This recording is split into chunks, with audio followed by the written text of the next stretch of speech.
عزوز سلامتنا تقبلوا نايز يوتيوب شانل تعزبتي كميت صنحو نزقوان زدلنا يم زيناتات حيزلكم قريبا لخو نمكتالكم بخبر عدم كبرات تعزبتي بركت زبالو حبريتاتات نابيتو مسلصعانو اقديمو ملقتو يدما نوتيفيكيشن نخبصحكم زيناتات بوان نختكاتاتلون نزا يوتيوب شانل سبسكرايب بمقبار نايدول ملكت متواقي ترسعوم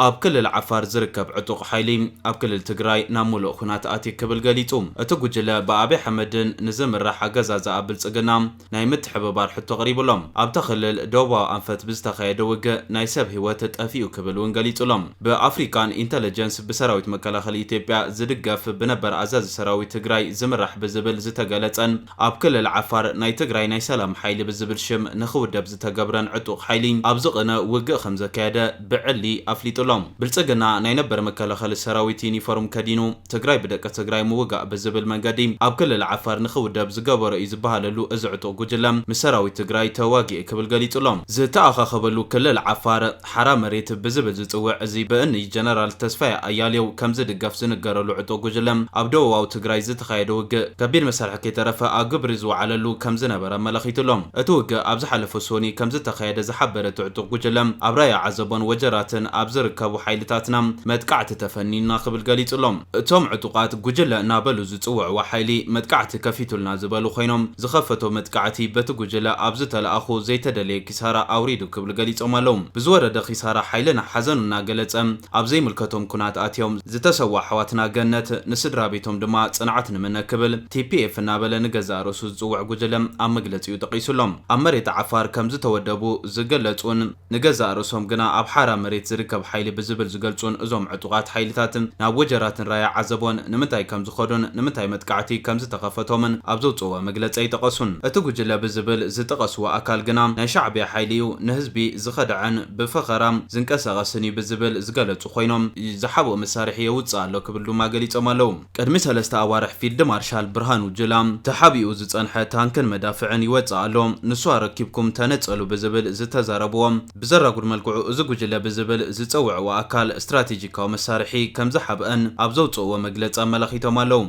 علاو زتغبرم ناي تعطق حيل مغلصي اتغجله بزبل زصوع اكال دحر سممع سلام بريتوريام زحبهم تانكتاتن مدافعن زو 23 روكيتاتن بموصا ابلع الحيلنا ناي كبيد مسارح مدقعت بمفناو ناوق تسغاغيرو بزبل غليصلهم از تجمره خينات نشمو اب تي بي اف زنصاصره ولاكوا تمسلم علمو غنا وعلي سممع بريتوريا متحسي بزبل ابلع التي بي اف تخص مخفاتن ابدو افريكا زتختم سممع متحسي كبل غليصلهم منغست بلصقنا ايدن خاتو زحاتتو اتوم عطوقاتم منغست فيدرال نتغجله يحبحبو يزلو بزون تعبيت تسمعوالهم سلازي وعلي بريتوريا ابز تحاس حيلين الله يسغمتي وسد كبلو صاوعته مغربا مالهم كمز زا مساله زتعطق حيلتات كيترفو اب كلل تግራይ منقسقاسوم نخقصلوم تغارو نحدحدوم نخقاتولن يسرح كمزلو زنغرلو منغست بلصقنا بفيلد مارشال برهانو جلا بيلوم ابزقنا ابزابو مغلصون نزخ دغف تسمعيوم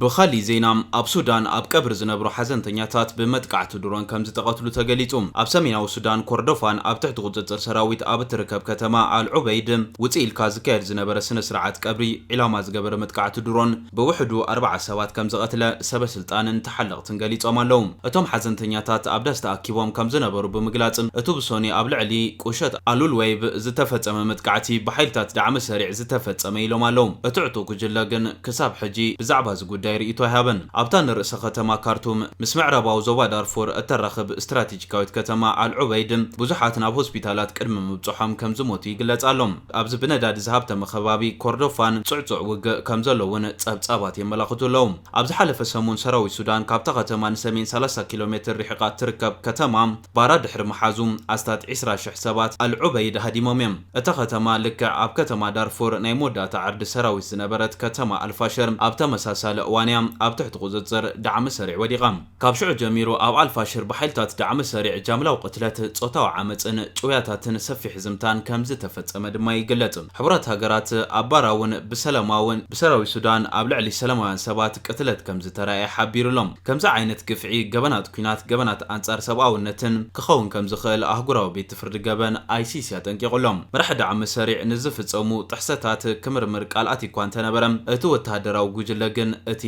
ኣብ ኣልፋሽር ዝፍጸም ቀትለት በዓለት ዝተደፋፈየ ዝብል ሰፊሕ ክስታት ነጺግወሎም ዓለማዊ ጉጅለ ክኢላታት ድሕነት ምግቢ ኣልፋሽር ድሕርቲ 18 ኣዋርሕ ኣብ ዙርያ እታ ከተማ ዝጸንሐ ክባም እታ ከተማ ነበርቲ ጥሜት ይሳቀዩ ከም ዘለዉ ብሶኒ ኣብ ዘረጋገጹሉ እዋን እዩ ኣህጉራዊ ቤት ፍርዲ ገበን ነዚ መጠንቀቕታ ሂቡ ዘሎም ብተወሳኺ ብሕቡራት ሃገራት ተፈላጥነት ዘለዎም ኢንተግሬትድ ፌዝ ክላሲፊኬሽን IPC ኣብ ገዝኣት ደቡብ ኮርዶፋን እትርከብ ከተማ ካዱግሊ ኣብ ኣዝዩ ኣዕናዊ ደረጃ ጥሜት ከም ዘላ ገሊጹሎም እታ ካብ አልዑበይድ ንደቡብ 300 ኪሎ ሜትሮ ርሕቃ ትርከብ ከተማውን ብሰራዊ ሱዳን ተኸቢባን ብሕጽረት መሰረታዊ ቀረብ ተጠቂዓን ትርከብ ዋና ጸሓፊ ሕቡራት ሃገራት አንቶኒዮ ጉተረዝ ኣብ ሱዳን ዝካየድ ዘሎ ዓመጽ ብቁልጡፍ ደው ክብል ዝጸውዐ ኮይኑ እቲ ሰብኣዊ ቅልውላው ድማ ብቁልጡፍ እናገደደ ይኸይድ ከም ዘሎ ጠንቂቁ ኣብ ሱዳን ዘሎ ዘስካሕካሕ ቅልውላው ካብ ቁጽጽር ወጻኢ ይኸይድ ኣሎ ክብል ጎናጎኒ እቲ ካብ ዶሓ ዝተኻየደ ዋዕላ ተዛሪብሎም አልፋሽርን ከባቢኦን ማእኸል ስቃይ ጥሜት ዓመጽን ምዝንባልን ኮይኑ ጸኒሕ እዩ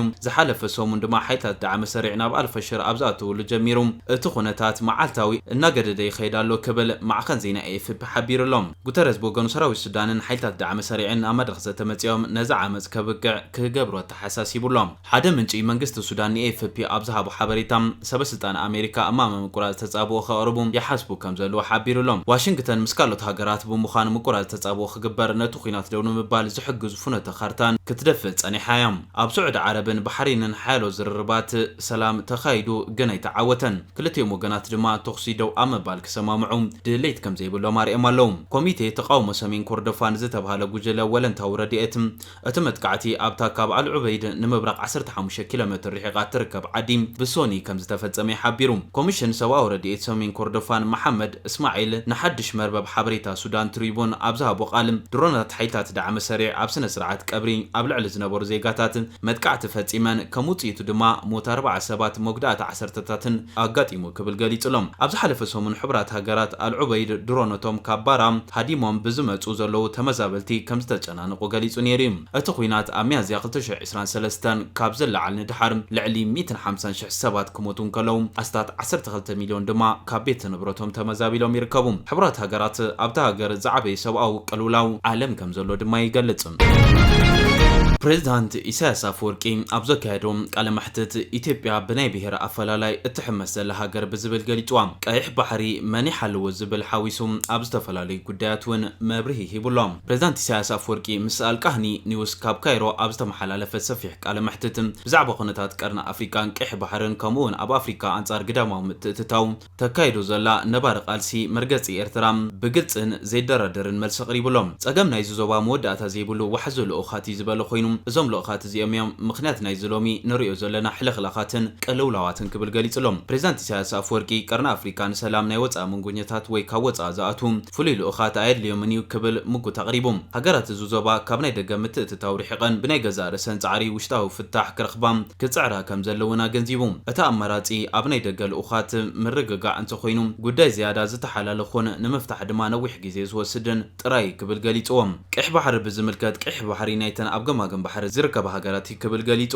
ኣብ ጉዳይ ቀይሕ ባሕሪ ኣቓልቦ ዝስሕብ ዓብላላ ርእስቲ ኮይኑ ዘሎ ኣብ መንጎ ምውናን ወታደራዊ ማዓስከራትን ዓለምለኻዊ ውድድር ስልጣናትን ብዝምልከት ፕሬዝዳንት ኢሳያስ አፈወርቂ መልሲ ይብሎም ድሕንነት ቀይሕ ባሕሪ ዞባውን ዓለማውን ግዴታ እምበር ወጻእቲ ናይ ወጻኢ ሓይልታት ኣይኮነን ኢሉ እዚ ናይ ባሕሪ ኣፍ ደገ ንመላእ ዓለም ዘገልግል እዩ ቅድሚ ዝኾነ ናይ ደገ ሓይሊ ግን እቲ ቀንዲ ሓላፍነት ኣብተን ገማግም ባሕሪ ዝርከባ ሃገራት እዩ ክብል ገሊጹ እዚ ኣመራፂ ዘይኮነ ታሪኻውን ዞባውን ዓለማውን ኣድላይነት እዩ ካብ ንቀይሕ ባሕሪ ዘዋስነ ሃገራት ወፃኢ ዝኾነ ሃገራትን ኣብ ጸጥታ ዝመስመር ተሳትፎ ይኹን መሰላልን ዝብል ኣተሓሳስባ ነጺግወሎም ሓንቲ ሃገር ካብ ሰሜን ወይ ምዕራብ ነዚ መሰላልን እንተዳእ ትብለና ኮይና ዘይሕጋውን ብስትራቴጂካዊ መዳይ ተቐባልነት ዘይብሉን ክብል ገሊጹሎም ብተወሳኺ ፕሬዝዳንት ኢሳያስ አፈወርቂ ኣብ ጉዳይ ሱዳን እውን እንተኾነ መልሲ ሂቡሎም ነቲ ግጭት ከም ከባቢያዊ ብሄራዊ ሽግር ጥራሕ ኣምሲልካ ምግላጽ ነጺግወሎም እቲ ጉዳይ ናይ ፋሽር ኣይኮነን ኢሉ ሱዳን እቲ ሃገር ንባዕላ ዒላማ ትኸውን ኣላ ኣብ ዞባውን ኣህጉራውን ሓይልታት ናይ ገዛእ ርእሰ ህርፋን ጥሙሕ ንምትግባር ጥሒላ ኣላ ክብል ገሊጹሎም ኣብ ሱዳን ዘሎ ዘይምርግጋእ ኣብ ሞላእ ዞባ ቀርኒ ኣፍሪካ ቀይሕ ባሕርን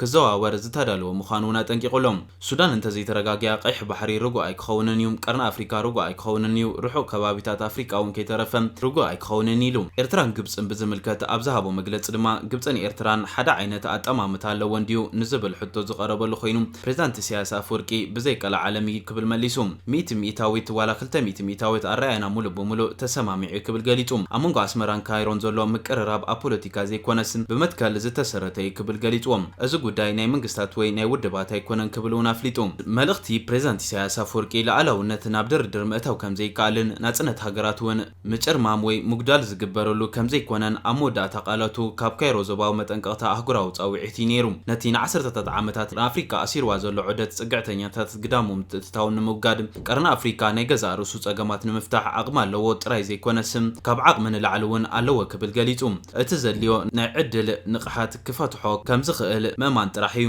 ባዕዳውያን ኣእዳው መፍትሕ ኣይኮኑን ንሳቶም እዮም እቲ ጸገም ብምባል ድማ ዘረብኡ ደምዲሙሎም እዚ ከምዚ ኢሉ እንከሎ መንግስቲ ኤርትራ ንመንግስቲ ብልጽግና ዝህቦ መልሲ እውን ቀጺሉ ይርከብ ኣብ ዝቐነ ፕሬዝዳንት ኢሳያስ አፈወርቂ ናብ ግብጺ ምስ ዘካየድዎ ምብጻሕ ብዝተኣሳሰረ ካብ መንግስቲ ብልጽግና ቀሪቡ ዝበሎ ንቐፌታ ብዝምልከት እውን መልሲ ይብሎም መንግስቲ ብልጽግና ብተደጋጋሚ ብዘዋፍሮም ጀነራላቱን በዓል ስልጣናቱን ናይ ሚድያ ሰራዊትን ኣቢሉ ዘካየዶም ጎስጓሳት ኩሎም ኤርትራ ሻዕብያን ፕሬዝዳንት ኢሳያስን ዝብሉ ካብ ዝኾኑ ውዒሎም ሓዲሮም ኣለዉ ኣብ ዝቐነ ፊልድ ማርሻል ብርሃኑ ጁላን ባጫ ደበሌን ብተኸታተሊ ከምዚ ዝኣመሰሉ ዘረባታት ምዝራቦም እውን ዝዝከር እዩ ነዞም ክልተ ጀነራላትን በዓል ስልጣናትን ብልጽግና መልሲ ክህብ ዝቐነየ መንግስቲ ኤርትራ ሕጂ እውን ፕሬዝዳንት ኢሳያስ አፈወርቂ ምስ ዘካየድዎ ምብጻሕ ብዝተኣሳሰረ ዝቐረበሉ ክስ ብዝምልከት መልሲ ይብሎም ሚኒስትር ዜና ኤርትራ የማነ ገብረ መስቀል ናይ ፓርቲ ብልጽግና ተጻረፍቲ ኤርትራ ናይ ካልኦት ሃገራት ኣጀንዳ ፈጻሚት ገይሮም የቕርቡ ኣለዉ ብዝብል ድማ ኸሲሱሎም ኣብ ዝቐነ ናይ ብልጽግና ኣቓልቦ ኣብ ርክብ ኤርትራን ግብጽን ኮይና ኣሎ ብዝብል እውን ነቒፉሎም ሚኒስትር የማነ ኤርትራ ካብ ካልኦት ሃገራት ኤርትራ ምስ ካልኦት ሃገራት እተካየዶ ዲፕሎማሲያዊ ምንቅስቓሳት ንበዓል ስልጣናት ብልጽግና የባህርሮምን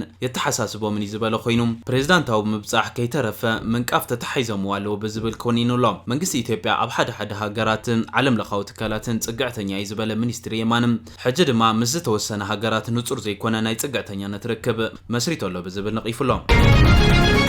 ናብቲ ናይ መወዳእታ ዜና ምስ ንሰግር ናይ ቀደማ ሚኒስተር አብይ አሕመድ ንኹናት ዝዕድም መደረ ሰላማዊ ሰልፊ ክካየዱ ምዃኑ ተሓቢሩሎም ነዚ ሰልፊ ዘካይዱ ኢትዮጵያውያንን ኤርትራውያንን እዮም ተባሂሉሎም ኣብ ዝሓለፈ ዓመት ኣብ ዘይቋረጽ ኩናት ውሽጢ ዝሸመምዋ ሃገር ዝመርሑ ቀደማ ሚኒስተር አብይ አሕመድ ኣብ ፓርላማት ሃገር ናይ ኩናት ሪፖርትን ናይ ወራር ትንታነታትን እናሃቡ ቀጺሎም ኣለዉ ኣብ ዝቕነውን ኣብ ውሽጢ እቲ ሃገር የካይድዎ ካብ ዘለዉ ኩናት ብዝሓለፈ ናብ ኤርትራ ኩናት ንምኽፋት ዘኽእልዎም ምኽንያታት እንትድርዑን በብዓመቱ ሓንቲ ኤርትራ ትወልድ ዝበልዋ ኢትዮጵያ ደው ዘብላ ከም ዘይሎን ክገልጹ እዮም ተሰሚዖም በዚ እውን ኣብ ቀረባ ኣብ ፓርላማ ተረኺቦም ኣብ ልዕሊ ኤርትራ ኩናት ከም ዘካይዱን ውግእ ከም ዝኸፍቱን እንትዛረቡ ምስምዖም ዝርስዕ ኣይኮነን ጦርነት የለም ማለት የቶክስ ድምጽ አይሰማም ማለት አይደለም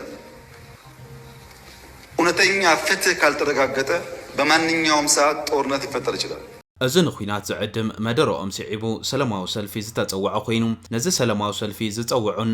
ኣብይ ዘካይድዎ ኩናት ዝቃወሙን ኤርትራውያንን ኢትዮጵያውያንን ኮይኖም ዓለም ካሊእ ጥፋት ቅድሚ ምፍጣሩ ኢዱ የእቱ ስጉምቲ ይውሰድ ኣብይ ኣብ ዝኾነ ይኹን ሰዓት ኩናት ክኸፍት ይኽእል እዩ ዝበልዎ ጉዳይ ትማ ይበሃል ዝብል መልእኽቲ ዝሓዘ ከም ዝኾነ እውን ኣመላኺቶም ኣለዉ ኩናት ብምቋም ንሰላም ደው ንበል ዝብል መሪሕ ቃል ዘለዎ ሰላማዊ ሰልፊ ኣብ ኣሜሪካ ዋሽንግተን ዲሲ ክካየድ ተባሂሉሎም እዚ ሰልፊ ናይ ፖለቲካ ፓርቲታትን ዕጡቃትን እንድገፈሉን እንቃወሙልን መድረኽ ዘይኮነስም ኩናት ይኣክል ደው ይበል ዝብል መልእኽቲ ንምሕላፍ ጥራይ ዝተዳለወ ክብሉውን ኣደለውቲ እቲ ሰልፊ ገሊጾም ኣለዉ ነዚ ሰልፊ ዝጸውዑ ኣካላት ኣብ ዝሕለፍዎ መልእኽቲ መሰል ናይ ከበር ዘለና ህዝቢ መንግስቲ ኢትዮጵያ ብኩናት የህልቋሎም ዝሓለፈ ከይኣክል ናይ ኣብይ ስልጣን ንምቕጻል ካሊእ ዙር ኩናት ንምኽፋት ሎሚ ጽባሕ ይበሃል ኣሎ ተወሳኺ ጽንተት ቅድሚ ምርኣይና ሓቢርና ንላዓል ዝብል ኢሎም ኣለዉ እምበር ከስ ክቡራት ተዓዘብቲ ነዚ እዋን ዘደለኽዎ ሓበሬታ ዝመስል ነይሩ ብኻሊእ ዜና እስካዕ ንረኸብ ሰላም